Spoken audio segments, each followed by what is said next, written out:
bonjour. Aujourd'hui, on va travailler ensemble le chapitre 15 du roman à thèse, Le dernier jour d'Internet. Arrêtons-nous d'abord sur l'expression roman à thèse. Alors, cette œuvre de Victor Hugo a pour genre littéraire roman à thèse.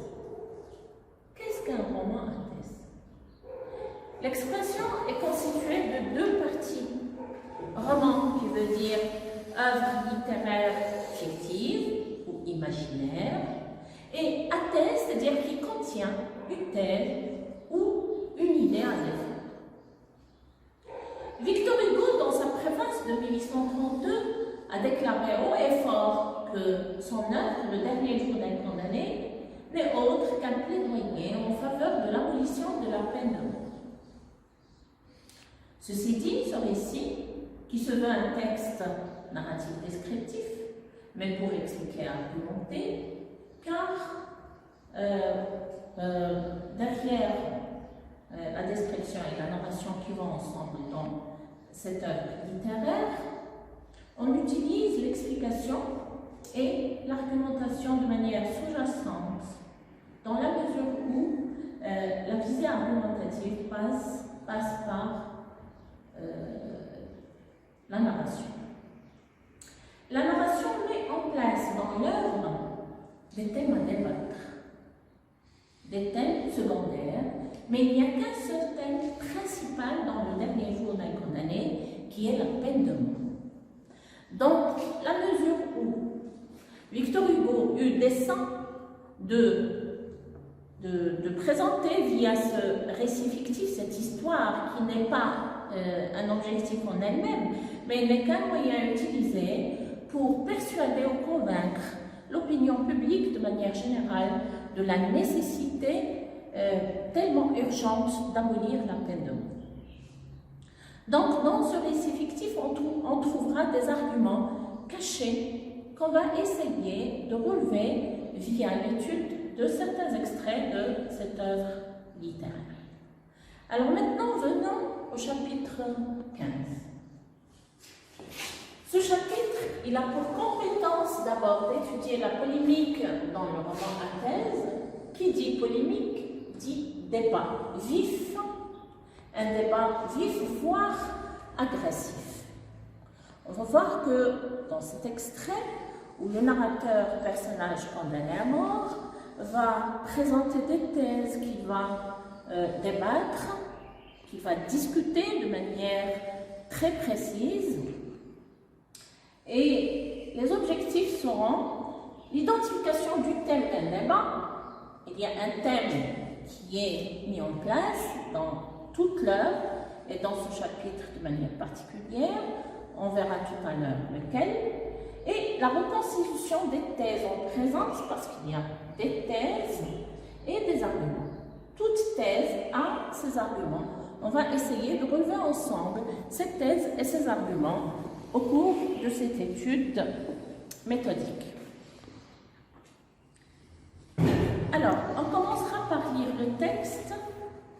Prenez vos œuvres, s'il vous plaît, chapitre 15, sinon vos manuels, à la page 70. On va lire le chapitre.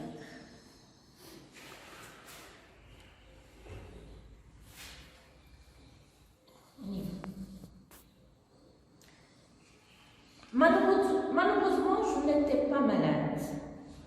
Le lendemain, il fallut sortir de l'infirmerie. Le cachot me reprit. Pas malade. En effet, je suis jeune, sain et fort. Le sang coule librement dans mes veines. Tous mes membres obéissent à tous mes caprices. Je suis robuste de corps et d'esprit, constitué pour une longue vie. Oui, tout cela est vrai. Et cependant, j'ai une maladie mortelle, une maladie faite de la main des hommes. Depuis que je suis sortie de l'infirmerie, il m'est venu une idée poignante, une idée à me rendre fou, c'est que j'aurais peut-être pu m'évader si l'on m'y avait laissé. Ces médecins, ces sœurs de charité, semblaient prendre intérêt à moi. Mourir si jeune est d'une telle mort. On eût dit qu'ils me plaignaient, tant ils étaient empressés autour de mon chevet. Ben, curiosité. Et puis ces gens qui guérissent, vous guérissent bien d'une fièvre, mais non d'une sentence de mort. Et pourtant cela leur serait si facile. Mon pourvoi sera rejeté parce que tout est en règle. Les témoins ont bien témoigné. Les plaideurs ont bien plaidé. Les juges ont bien jugé. Je n'y compte pas, à moins que, non, folie, plus d'espérance. Le pourvoi, c'est une corde qui vous tient suspendu au-dessus de l'abîme et qu'on entend craquer à chaque instant jusqu'à ce qu'elle se casse, C'est comme si le couteau de la guillotine mettait 6 semaines à tomber. Si j'avais ma grâce, avoir ma grâce. Et par qui? Et pourquoi? Et comment? Il est impossible qu'on me fasse grâce. Exemple, comme ils disent. Je n'ai plus que 3 pas à faire. Bicêtre, la conciergerie, la grève. Alors, je vous demanderai de regarder la première phrase. Quel est le premier mot qui ouvre cette phrase? Malheureusement. Malheureusement est un adverbe de manière dont le radical est un adjectif malheureux. Malheur, le nom, c'est le malheur. C'est le contraire du bonheur. Donc malheureux, c'est l'antonyme ou bien le contraire d'heureux. Malheureusement. Ça exprime un sentiment du condamné à mort, narrateur personnage de ce récit. Malheureusement, je n'étais pas malade. Alors normalement, on utilise cet adverbe de manière, c'est-à-dire quand on est malheureux, quand on a une information, une déclaration à faire, de genre négatif, désagréable, catastrophique ou autre. Je n'étais pas malade. Normalement, vous et moi, quand on n'est pas malade, est-ce qu'on devrait être malheureux? Non, bien sûr. On devrait être heureux. Mais pourquoi le condamné à mort, narrateur, personnage de ce récit, est-il malheureux? Il explique dans la phrase suivante, « Le lendemain, il fallut sortir de l'infirmerie. Le cachot me reprit. » Il n'était pas malade. Il devrait alors retourner dans son cachot. Voilà pourquoi il n'est pas heureux. Parce qu'il aurait aimé rester dans l'infirmerie. Pourquoi il aurait aimé rester à l'infirmerie, à votre avis? Tout simplement, comme il le dit un peu plus tard, ces médecins, ces sœurs de charité semblaient prendre intérêt à moi.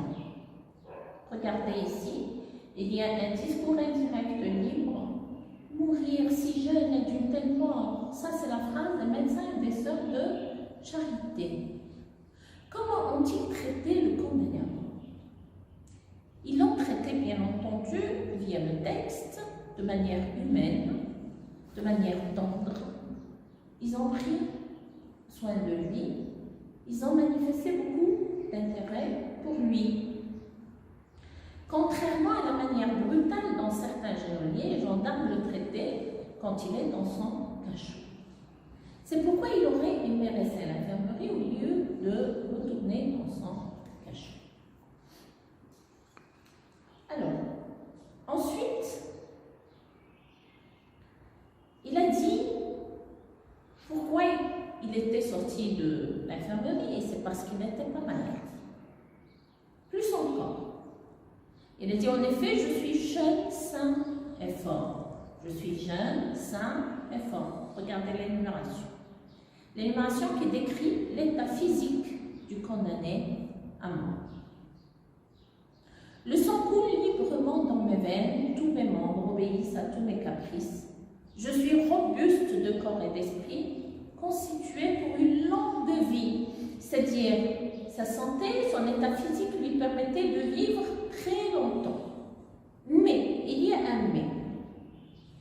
Il dit, et cependant, c'est un connecteur logique qui exprime l'opposition, j'ai une maladie mortelle, une maladie faite de la main des hommes.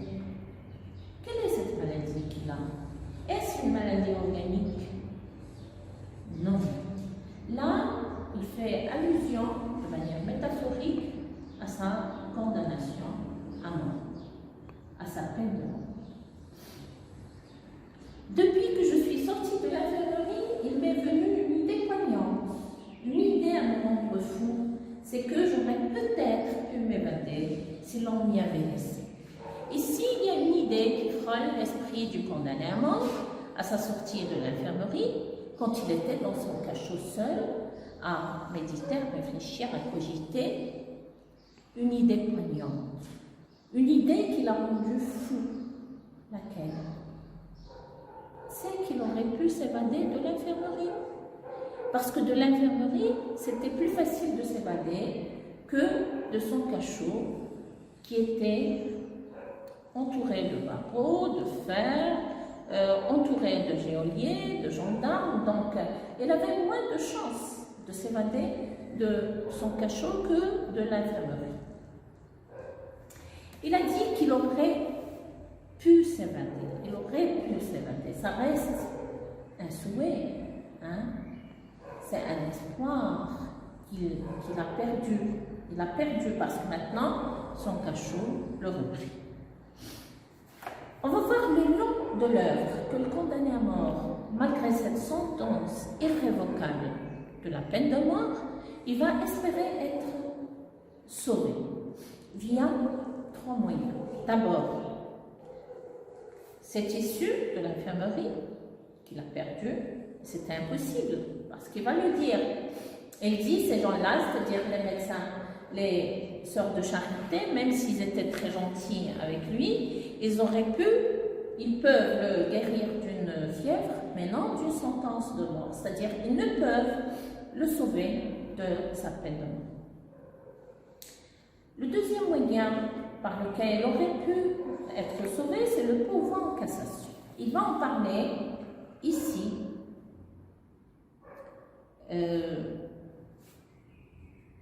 Il va en parler au 4e paragraphe. Suivez.